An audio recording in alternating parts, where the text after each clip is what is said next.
ఈరోజు ఈ చక్కని శిబిరాన్ని ఏర్పాటు చేసిన నాగభూషణ శాస్త్రి గారి శిష్య బృందానికి ముందు నా ధన్యవాదాలు. వారందరూ కూడా ఒక మంచి చర్య తీసుకున్నారు. అలాగే నాకు ఇంతకు పూర్వం కేశవ శాస్త్రి గారితో పరిచయం అయింది. వారు రాసిన గ్రంథం కూడా ఇచ్చారు. నేను ఆ గ్రంథాన్ని ఇంకా పూర్తిగా చదవలేదు.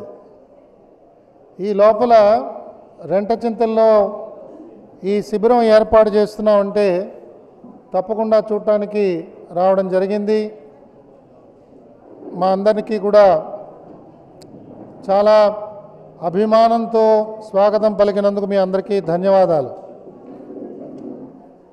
మన సనాతన ధర్మంలో ఇమిడి ఉన్న అనేక అంశాలు ఇవాళ మనకి ఒక్కొక్కటే తెలుస్తున్నాయి. ఎందుకంటే గత 2000 సంవత్సరాల నుంచి విదేశీయులు మన దేశాన్ని పరిపాలన చేశారు. వారు ఏ ప్రాంతం నుంచి వచ్చినా కూడా వారెవరికి భారతదేశం మీద సహజమైన గౌరవం ఎప్పుడూ లేదు. భారతదేశానికి వస్తే ఈ దేశం నుంచి ఎంత సంపాదించవచ్చు, ఏ విధంగా ఈ సంపాదన వారి దేశాలకి తీసుకువెళితే బాగుంటుంది, ఆ తీసుకువెళ్ళటానికి కావలసిన పరికరాలు ఏర్పాటు చేసుకున్నారు. మేమందరం చిన్నప్పుడు హిస్టరీ పుస్తకాల్లో చదివాం. ఏమిటంటే బ్రిటిష్ వారు మన దేశంలో చాలా గొప్ప రైల్వే లైన్లు వేశారు. మనందరికీ కూడా రైల్వే లైన్లు వేసి మన నెత్తిన పాలు పోశారు అని మేమందరం చదువుకున్నాం. ఒక స్థాయికి ఎదిగిన తర్వాత మనకు అర్థమయ్యేది ఏమిటంటే వాళ్ళు రైల్వే లైన్లు ఎందుకు వేసుకున్నారు, ఎక్కడి దాకా వేసుకున్నారు అని జాగ్రత్తగా చూస్తే ఎక్కడెక్కడి నుంచి వాళ్ళు మన సంపద త్వరగా తీసుకెళ్ళచ్చో అక్కడ దాకా రైల్వే లైన్లు వేసుకున్నారు. అంతేగాని ఎక్కడ జనాభా ఎక్కువ ఉన్నది, ఎక్కడ అవసరం ఉన్నది అక్కడ రైల్వే లైన్లు వేయలేదు. ఎక్కడ సంపద ఉన్నది ఆ సంపద ఎంత త్వరగా తీసుకుపోవచ్చు, అలాగే ఎక్కడెక్కడ నౌకలు వస్తాయి ఆ నౌకలు వచ్చిన తోత ఆ పట్టణాలన్నీ అభివృద్ధి చేసి అక్కడి నుంచి దోచుకుని పోయారు. మనం వాళ్ళందరినీ పొగుడుతూ వచ్చాం. వాళ్ళ విగ్రహాలన్నీ కూడా రోడ్లమ్మడి పెట్టుకున్నాం. వాళ్ళ పేర్లు మన పిల్లలకు పెట్టుకున్నాం. వాళ్ళందరికీ కూడా పెద్ద పెద్ద టైటిల్స్ ఇచ్చాం. ఎవరైతే వాళ్ళ దేశంలో వాళ్ళు తిరిగి వెళ్ళిన తర్వాత వాళ్ళందరినీ కూడా జైల్లో పెట్టారు. వాళ్ళు చాలామంది భారతదేశంలో పనిచేసిన తర్వాత వాళ్ళ స్వదేశానికి వెళ్ళిన తర్వాత వాళ్ళందరినీ జైల్లో పెట్టారు. ఎందుకంటే ఇక్కడి నుంచి వాళ్ళకి జీతం 100 రూపాయలు అయితే వాళ్ళు లాక్కుపోయింది 1000 రూపాయలు. ఆ విధంగా కొల్లగొట్టుకుని వెళ్ళిపోయారు. వాళ్ళకి అక్కడేమో జైల్లో పెట్టారు, ఇక్కడేమో నాలాంటి వాళ్ళందరూ పాఠ్య పుస్తకాల్లో Lord Dalhousie, Lord Robert Clive, Lord Wellesley అని ఒక్కొక్కడికి లార్డ్ పేరు తగిలించి వాళ్ళు చాలా గొప్పగా చదువుకున్నాం. ఇది మన దేశం యొక్క దౌర్భాగ్యం. మన దేశానికి బ్రిటిష్ వారి చదువు తీసుకొచ్చినప్పుడు మన వాళ్ళే చాలామంది మన పెద్దవాళ్ళు వాళ్ళ పేర్లన్నీ చెప్తే ఇప్పుడు సిగ్గుచేటు. వాళ్ళందరూ ఉత్తరాలు రాశారు ఆ రోజుల్లో. అయ్యా మీకు మేము చాలా రుణపడి ఉంటాం, మీరు మా దేశానికి వచ్చి మాకు ఇంగ్లీష్ చదువులు నేర్పిస్తున్నారు, మా దేశ ప్రజలందరినీ కూడా చాలా మేలు చేస్తారు అని వాళ్ళందరికీ ఉత్తరాలు రాశారు మన వాళ్ళు. ఇక్కడి నుంచి ఇంగ్లీష్ చదువుకోవచ్చు, మంచిదే, నేను కూడా అనర్గళంగా ఇంగ్లీష్లో మాట్లాడతాను. కానీ మన తల్లి పేరేంటో మనకి తెలియదు. మన తల్లి చీర కట్టుకుంటే బాగుంటుందా, గౌన్ వేసుకుంటే బాగుంటుందో మనకి తెలియటం లేదు. మన తల్లికి కూడా ఇవాళ గౌను తొడిగేస్తున్నాం. మన కూతురికి ఎలాగో గౌన్ తొడిగేసాం, మన తల్లికి కూడా ఇవాళ గౌన్ తొడగడానికి ప్రయత్నం చేస్తున్నాం. అలాంటి మూర్ఖపు ప్రజలు మన దేశంలో పెరిగిపోయాం. కన్యకా పరమేశ్వర అమ్మ మనందరినీ కాపాడాలి. ఎందుకంటే మన గతం మనకి తెలియదు, మన చరిత్ర మనకి తెలియదు, మన వాంగ్మయం మనకి తెలియదు. పక్కవాడు ఎవడో వచ్చి ఈ భగవద్గీత ఎందుకురా నీకు పక్కన పడేరా, ఈ బైబిల్ పట్టుకోరా అంటే ఆ బైబిల్ నెత్తిన పెట్టుకొని తిరుగుతున్నావు. మంచిదే, బైబిల్ చదవడంలో తప్పేం లేదు. కానీ నీ గడ్డ నుంచి వచ్చినది ముందు నువ్వు చదువుకో.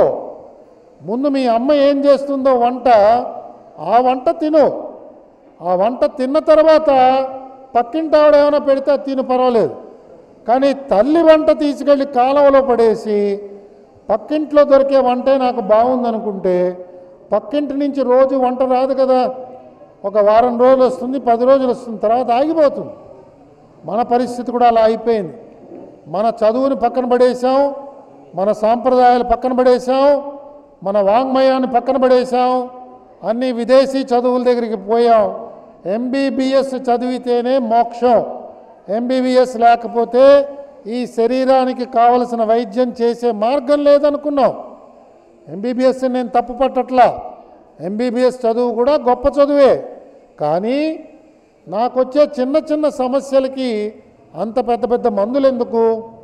మనకి తలకాయ నొప్పి వస్తే తలకాయ నొప్పికి వాడే మాత్ర అది ఎలాంటి దాంట్లో శక్తి ఉంటుందంటే అది వెళ్ళి లోపల నా మెదడుని కూడా దెబ్బలు కొడుతుందన్నమాట. నా మెదడుకి తగిలే దెబ్బ నాకు వెంటనే తెలియటం లేదు. నాకేమో షుగర్ ఉంది అంటే నేను ఎక్కువగా చిన్నప్పటి నుంచి స్వీట్స్ తిన్నాను కాబట్టి షుగర్ వచ్చింది. షుగర్ వ్యాధికి నేను మందు వేసుకుంటూ పోయేటప్పటికీ కొన్నాళ్ళు పోయేటప్పటికి నా మూత్రపిండాలు మానేస్తున్నాయి పని చేయకుండా. డాక్టర్ దగ్గరికి వెళ్ళి అడిగితే ఇది తప్పదండి, మీకు షుగర్ వచ్చింది కదా, ఆ షుగర్ వచ్చిందంటే మీకు మూత్రపిండాలు ఏదో రోజు పోతాయి కాబట్టి తప్పదు, మీరు ఈ విధంగానే జీవించాలని చెప్తున్నాడు. కానీ ఇలాంటి వారి దగ్గరికి వచ్చినప్పటికీ వీరు మన ఇంతవరకు మూసేసి కూర్చున్న తలుపులన్నీ ఒక్కొక్కటే తెరుస్తున్నారు. ఇది మనందరి అదృష్టం. అంటే మనం హాస్పిటల్స్ అన్నీ మూసేద్దామా, మనకి పెద్ద పెద్ద హాస్పిటల్స్ అవసరం లేదా? అలా కాదు నేను అంటున్నది. అవన్నీ ఎమర్జెన్సీ కోసం వచ్చినవి, ఇంకా లాభం లేదు. రెంట చింతలు రావడానికి హైదరాబాద్ నుంచి నాకు 4 గంటల ప్రయాణం పట్టింది. ఒకవేళ నాకు 4 గంటలు ప్రయాణం చేసే పరిస్థితి లేదు, వెంటనే వైద్యం కావాలి, అప్పుడు హాస్పిటల్కి వెళ్ళచ్చు. ఒకవేళ నాకు 6 గంటలు ప్రయాణం చేసే ఓపిక ఉన్నది, 10 గంటలు ప్రయాణం చేసే ఓపిక ఉన్నది, 10 సంవత్సరాల దాకా వైద్యం తీసుకునే సామర్థ్యం శరీరంలో ఉన్నది, అప్పుడు నేను ఆ వైద్యానికి ఎందుకు వెళ్ళాలి?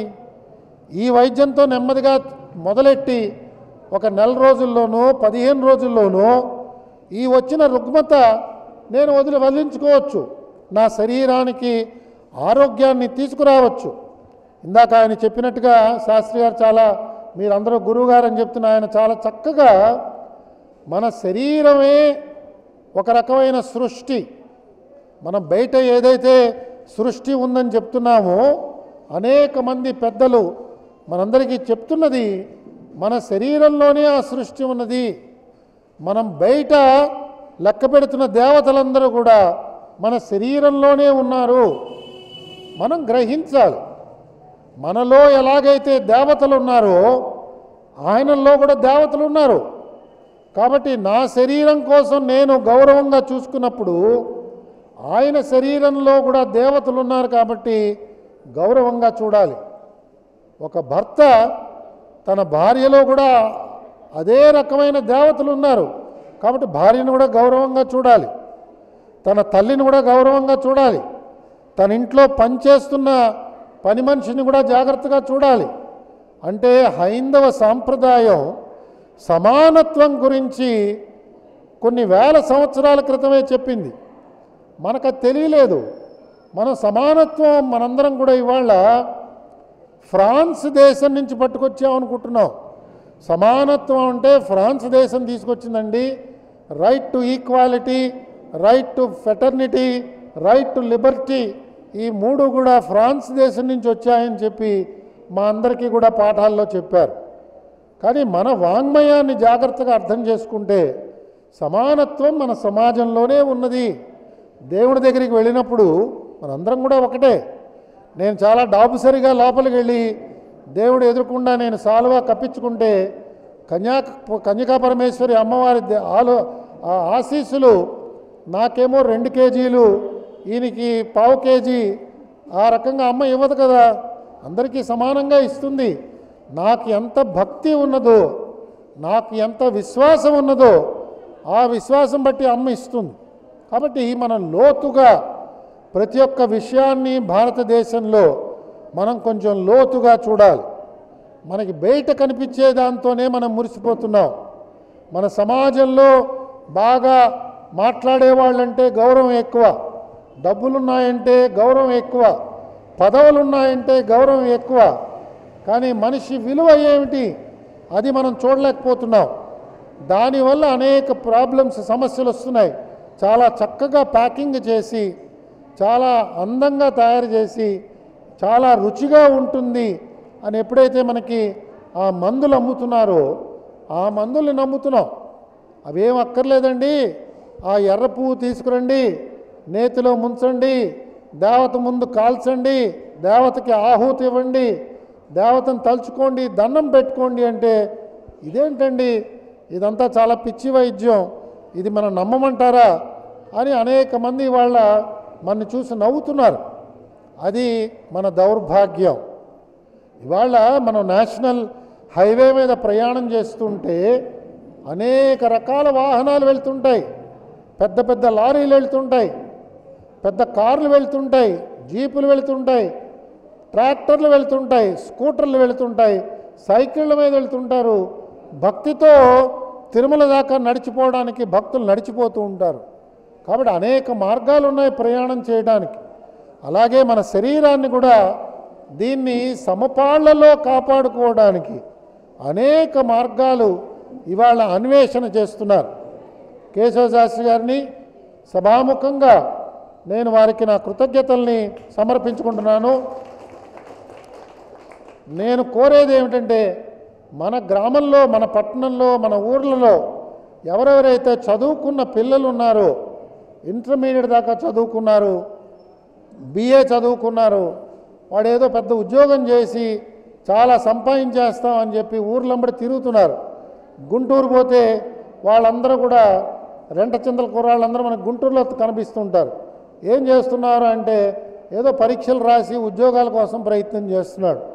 అలాంటి వాళ్ళు తీసుకొచ్చి 2-3 తీసుకొచ్చి ఈయనకి తగిలించి ఈయన ఈ గ్రామాలంబడి వెళుతున్నప్పుడు వాళ్ళకు కూడా ఈ విద్య రావడానికి మనం అందరం కలిసి ఈ సొసైటీ ఏదైతే మీరు పెట్టుకున్నారో ఆ పిల్లలకి నెలకి 5,000 10,000 స్టైపెండ్ లాగా ఇచ్చి ఆ స్టైపెండ్తో ఆయన దగ్గర కూర్చోబెట్టి ఈ చదువు ఆయన ద్వారా వాళ్ళకి మనం అందించామనుకోండి, ఒక కేశవ శాస్త్రి గారి బదులు 10 మంది కేశవ శాస్త్రులు బయలుదేరారనుకోండి, అప్పుడు ఈ ఈ పల్నాడు ప్రాంతం అంతా కూడా మన రాష్ట్రానికి, మన దేశానికి ఒక గొప్ప గుర్తింపు తీసుకొస్తుంది. పల్నాడు అంటే చిన్నప్పటి నుంచి ఏదో ప్రతీకారాలు, రెంటచింతలంటే ఎండకి, దీనికోసం మనం చాలా పేరు సంపాదించాం. ఇప్పుడు దాన్ని కొంచెం పక్కన పెట్టేసి ఈ రకమైన నూతనమైన వైద్య విధానానికి పల్నాడు ప్రాంతానికి చాలా చాలా శ్రేష్టమైన ప్రాంతం అనే ఒక గుర్తింపు రావడానికి దయచేసి ఈ పెద్దలందరూ కూడా పూనుకోవాల్సిందిగా నేను వారందరినీ కోరుతున్నాను.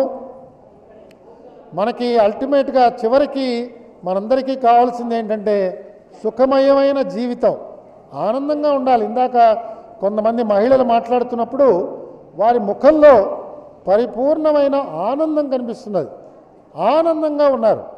మనకి ఆనందం కావాలి. మనందరం కూడా ఆనంద పిపాసకులం, ఆనందం కోసం జీవిస్తాం. ఆనందం దొరుకుతుందని చెప్పి సాయంకాలం పూట వెళ్ళి అనేక రకాలైన తీర్థాలు తీసుకుని ఆరోగ్యాన్ని పాడు చేసుకుంటున్నారు. ఆ సారా అలవాటు పోవాలి. అలాంటి అలవాట్లన్నీ పోవాలంటే మన సాంప్రదాయం వంక మనం చూడాలి, మన సాంప్రదాయంలో ఉన్న విలువలు తెలుసుకోవాలి. సాంప్రదాయంలో అనేక విషయాలు దాగి ఉన్నాయి. ఇంకొక ఉదాహరణ చెప్పి నేను ముగిస్తాను. మనకి ఇవాళ ఉపనిషత్తుల్లో ఉన్న వాక్యాలు కొంతమంది కేశవ శాస్త్రి గారు లాగా చాలా ప్రయోగాలు చేసిన తర్వాత వాళ్ళు కొన్ని పదార్థాలు కనిపెట్టారు. అందులో ఒక పదార్థం ఎంత గొప్ప పదార్థం అంటే ఆ పదార్థాన్ని తీసుకుని మనకున్న భారతీయ ఈ వాయుసేన అంటే ఎయిర్ ఫోర్స్, ఆ ఎయిర్ ఫోర్స్ ఆ ఎయిర్ క్రాఫ్ట్ విమానం ఏదైతే ఉంటుందో ఆ విమానానికి జల్లుతున్నారు ఆ పదార్థాన్ని పెయింట్ కొట్టినట్టుగా ఆ పదార్థాన్ని విమానం వైపు వేసేటప్పటికీ ఈ విమానం శత్రు ప్రాంతంలోకి వెళ్ళినప్పుడు శత్రు ప్రాంతంలో రాడార్ పెట్టుకున్నప్పుడు వాళ్ళకి రాడార్లో మన విమానం కనిపించటం లేదు. అంటే అన్ని రకాల శక్తులు మన మంత్రాల్లో ఉన్నాయి. ఆ మంత్రం మనకి తెలియటం లేదు. ఈ మంత్రాన్ని మనం పసిగట్టాలి, మంత్రశక్తి తెలుసుకోవాలి, మన పిల్లలకు నేర్పించాలి. దీనికి ఈ కులము ఆ కులము అని మనం అనవసరంగా ఎక్కడ పెట్టుకోవాల్సిన అవసరం లేదు.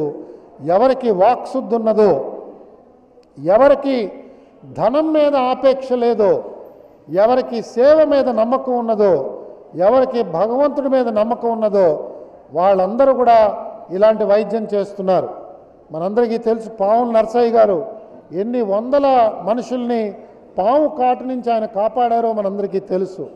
అలాగే నిన్న ఇవాళ ఇక్కడికి వస్తున్నాను అని చెప్పడానికి ఒక పెద్ద ఆయన ఇంటికి వెళితే ఆ పెద్ద ఆయన చెప్తున్నారు వాళ్ళ చిన్నప్పుడు వాళ్ళకి జాండీస్ వస్తే ఆ జాండీస్ వచ్చినప్పుడు వాళ్ళ తల్లిగారికి జాండీస్ వచ్చినప్పుడు ఒక వైద్యుడు శాస్త్రి గారి లాగా 2 సూదులు పట్టుకొచ్చి 2 కళ్ళెదురకుండా సూదులు పెట్టి ఆ మంత్రాల్ని జపించి ఆ సూదులు చిన్న నీళ్లు ఉన్న కుండలో ఆ సూదులు వేసేసి మూత వేసేస్తే అలా 4 రోజులు చేసిన తర్వాత వాళ్ళకి జాండీస్ పోయింది.